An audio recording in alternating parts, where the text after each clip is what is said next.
Tonight, Paul Manafort joins a new group, a group of people who have been Trump aides who've gone on to plead guilty at the hands of the federal government. Let's get right to a very important panel we've put together for this very important news night. Former counsel to the mayor of New York City, Maya Wiley, who's also served as a civil prosecutor in the Southern District, which is so relevant to these issues. David Corn, Washington bureau chief for Mother Jones, as well as two former federal prosecutors, Seth Waxman and Patrick Cotter, who prosecuted mob boss John Gotti. My thanks to all of you. This is one of those days. Maya, when you look at what Bob Mueller got here, is there anything he wanted that he didn't get out of Manafort, or is this a complete fold? This is a complete fold. You can't read it any other way. And I thought about you tonight, Ari, and I thought about Vince Staples. It's about hot as 6,500 degrees in the White House right now as a result of this.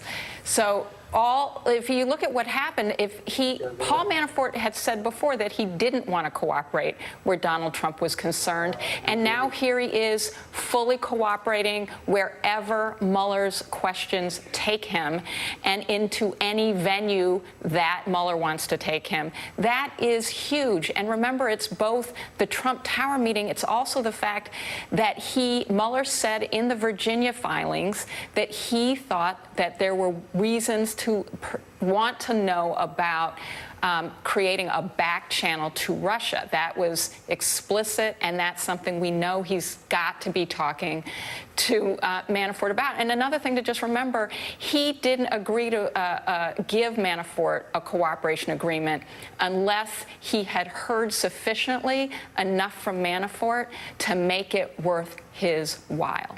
Well, that's very important what you say there. And Patrick, you were analyzing this earlier today and saying there is just a tremendous amount of valuable information that changes today. That yesterday that information it may have been under Paul Manafort's right as a defendant to withhold and try to use strategically as he prepares for trial. And today that ultimately all becomes basically Robert Mueller's intellectual property. Explain. Paul Manafort was in the inner circle with Trump during all the time period that Mueller is most interested in. So now Mueller has that.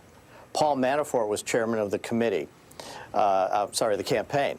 So he knows where the money moved. So Mueller has all that, and that includes the money to Cohen, that includes the money to mistresses, etc. Manafort was at the famous Trump Tower meeting. He knows who knew about that meeting. He knows who talked about that meeting, and he knows who got reports about that meeting. Mueller has all that. Manafort, I also think a huge contribution he makes to Mueller is that he is going to corroborate a lot of what Flynn and Gates and Papadopoulos and other people are going to say and have said. That is huge. He has made every single witness that Mueller has stronger. David Corn. Well, you know, the way I look at it, Paul Manafort had a choice. He had two guys he had to decide who to trust.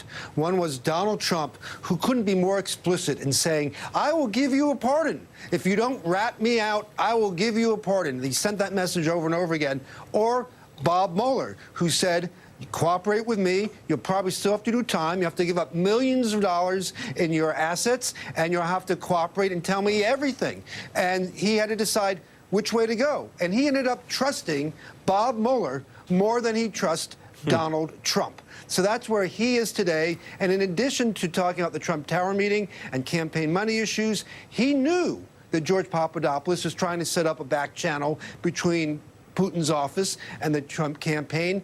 And we know he was also good friends with Roger Stone and would have been Roger Stone's point of contact if Stone was involved. And I say if he was involved in any chicanery to try to help the campaign with or without the Russians. So he is a guy at the center of so much.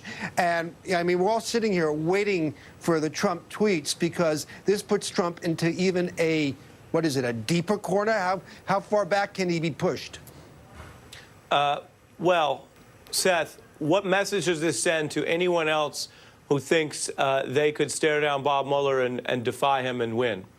They are thinking about giving up. They're thinking about where they're going to go and where they can get their bread buttered, and that's with Bob Mueller. You know, for everyone else that's sitting out there, you know, Roger Stone, for example, this is a bad day. Obviously, a very bad day for the president. And, you know, my biggest takeaway from this in the broad spectrum of what's going on from a prosecutor's perspective is that Mueller's been climbing this ladder, and he is reaching the highest rungs of this ladder. And I think the next step for Mr. Mueller is to target those the closest to the president. That's Donald Trump Jr.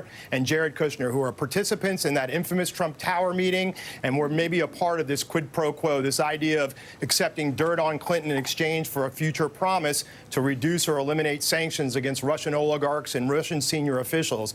If that illegal quid pro quo took place, you could have incredibly serious federal charges that are brought against Don Jr. and Kushner. If you get those two under indictment, you are on the doorstep to the presidency. So if I'm the president, I'm sitting very uncomfortably tonight.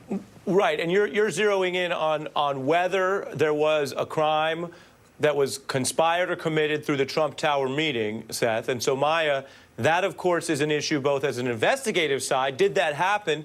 And then, as all fair prosecutors have to do, on a probative side, which is, do you have enough to win the case? In other words, you wouldn't necessarily, as a responsible prosecutor, want to hang that entire case against a senior person or a presidential family member on only George Papadopoulos, our proverbial barista in this story. But if he's a barista, Paul Manafort is Howard Schultz. No offense to Howard Schultz, but he's running all of Starbucks nationally. I mean, he's in charge. And so I put that to you, Maya, and I'm reading here from the agreement that says the defendant, that's Manafort, quote, agrees to testify at any proceeding requested by Mueller. Where does that fit into any case they might ever want to prove regarding what happened in the meeting? Yeah, I mean, it fits in directly. The point being that Manafort is a person who must have salient information, and he is now obligated to provide it. And he's also someone who, by the way, has demonstrated that he's going to obstruct justice. So, you know, the question becomes, what did he know about also how they were obstructing justice in terms of the conversations about that meeting? Because as we know, they lied about why they were having that meeting in the first place. You know, I completely agree with Seth. There's nowhere else for this to go but to the next rung of that ladder, and it can't look good for anybody. Plus, I just think there's so much we can't know about what else Robert Mueller knows about who else. I'm not sure that we know yet all the folks who are going to be implicated in this, and now that Manafort has to share that information, we'll see. And you just put your finger on something that goes to the difference between politics, where lying can be commonplace, and court, where certain types of lies to obstruct justice are themselves separate felonies. And David, again, reading, we have these rich new documents, so I'm going to keep reading from them. It's the only time the special counsel's office ever speaks is through these formal documents. They made a point here to get him to plead, David, to a conspiracy against the U.S. to, quote, to obstruct justice by tampering with witnesses while on pretrial release. What do you think of Bob Mueller's repeated message here that regardless of what Alan Dershowitz or Rudy Giuliani says on TV, conspiracy to obstruct justice is a felony? You know, Robert Mueller plays it hard. He didn't blink in this case. He was willing to bring the second trial to trial, and he, as Maya said, he got Manafort to completely fold. So if you're involved in this case and you haven't come to that conclusion yet, you're going to, I think, end up in a world of hurt. And one line of inquiry that we haven't seen a lot of yet, but which could be could be a threat to many of the participants here, including people who Seth was referring to a moment ago, is lying to Congress. A lot of these guys have come up and given private testimony to the congressional committees. And if you have Manafort out there talking about what really happened, and if he can show, as other witnesses have tended to show, that some of these testimonies were not accurate, it opens up a whole nother realm of exposure for some of these very senior people in the Trump-Russia scandal. Patrick, you have prosecuted the mafia. Do you see any parallels to how Mueller has slowly but surely made this progress, culminating in this conviction tonight? Absolutely. This is classic climbing up the ladder, as Seth said, at the top, to get to the top of the organization. I think the fact that he gets Mueller is very analogous to what happened when we got Manafort, I'm sorry, when he gets Manafort, is that it's very analogous to what happened when we got Gravano. It led directly to bringing down the boss. And everybody else in the family then realized that if Gravano can be taken down, if Gotti can be taken down, then what chance do we have? And I think that's what everybody else who was involved in the Trump campaign and the Russia connections has to be thinking to themselves tonight. If Right. And Manafort Patrick, with his money couldn't do it, what could we do? My last question before I lose you, because you are a mafia prosecutor, you have seen tough people, and you could be tough in a good way or a bad way in this world, but you've seen tough people who've had their minds changed. We know Paul Manafort saw himself as very tough. I mean, he was out in other countries where he knew he was in physical danger. He was dealing with some very unsavory characters. He came back here and was still witness tampering as a last bid. Do you have any insight for our viewers who are trying to understand this just as we all are? When and how was it that he went from all of that to this change that culminates to tonight's news? Sure. There's tough and then there's stupid. You can be tough, but you don't necessarily have to be stupid. He did the math. He saw what the government did to him in Virginia. He saw what was coming. And as tough as he was, he figured it out. And as it was pointed out earlier, he decided he couldn't trust President Trump, so he decided to trust Robert Mueller. Right, which is it's so interesting you say that from your experience dealing with some of these hardened folks. David Corn saying it, I think, from a journalistic perspective, but that is what hangs over all of this, especially with a White House that is, as shall we say, inconsistent as this one about whether Donald Trump was going to do what he intimated he might do. My special thanks to Patrick, as I mentioned, our mafia expert tonight. Maya, David, and Seth, all stay with me. We have some other important stories I want to go by with you. Remember, Trump had praised Manafort even after the guilty verdict for refusing to, quote, break for a deal. And he says he had respect for a brave man. Well, today, that man broke. There is a deal. And Donald Trump has yet to comment on it, which is itself unusual. I bring back in former federal prosecutor Seth Waxman, and I have some breaking news to ask Seth about in a moment. But as promised, we also have another interesting perspective that we like on nights like this. Jay Goldberg joins me by phone. He was a lawyer for Donald Trump. He has a forthcoming book, The Courtroom is My Theater, and he has been quite candid on the beat before on a range of issues. Jay, do you think Paul Manafort had to make this decision and had no other way out?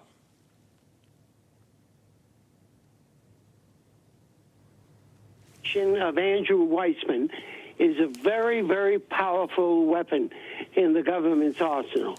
Andrew Waxman runs the case. Bob Mueller doesn't run the day-to-day case.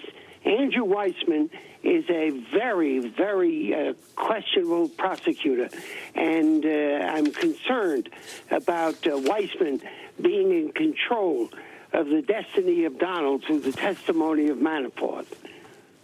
You think that Andrew Waxman, who was in court today, who I also am going to go to some breaking news with Seth on because he described his deal with Paul Manafort today, you think that he is being too tough and you're afraid of what he's going to use Manafort's new information for against your client, your former client, Donald Trump?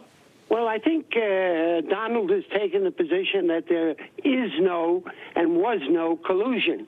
And your guests frequently are hungry to devour him as a vulture. But you've got to understand that Manafort and Cohn are anxious to avoid prison and get the kind of sentence that Papadopoulos got, and under the direction of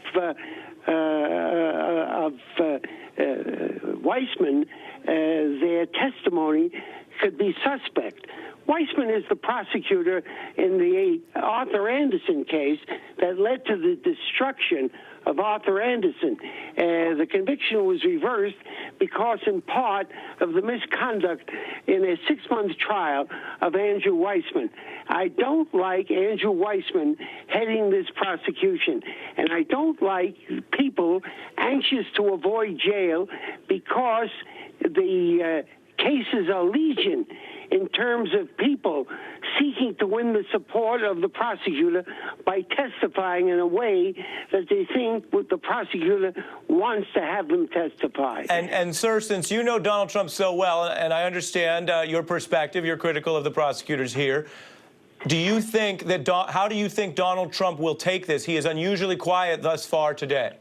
Well, I think Donald, and I speak with some knowledge, personal knowledge, believes that he will not be hurt by Manafort, that he is not a party to collusion, and despite the willingness of your guests to condemn him, he is firm in his view that the proof will show that there was no collusion. Right. Stay with me, Jay. I want to bring in Seth. Seth, we have just gotten a hold in our newsroom of the actual transcript of what Mr. Waxman, who Mr. Goldberg was just referring to, was saying in court. And he reveals for the first time on the record in court that they had several proffer sessions with Mr. Manafort. He says what's not in the statement of offense today is it doesn't rely on information obtained from Manafort in the course of his proffer sessions, plural, that led to the cooperation today. Your reaction, what does that mean, Seth? Yeah, I mean, that's very significant. That means that Mr. Manafort, for some days or weeks or who knows how long, has been sitting with prosecutors already and feeding them information. And they have been able to independently corroborate themselves to make themselves feel comfortable to accept that plea agreement, and that he has information that would provide substantial assistance to the government. You know, sometimes these kinds of deals start off with the lawyers making proffers on behalf of their clients. The prosecutors hear what the lawyers say, and then after the deal's cut, they sit down with the client and start to hear what's straight from the horse's mouth. This is obviously the opposite. Mr. Manafort himself has provided this information, so we're already a significant step into this cooperation, and the prosecutors have obviously credited it.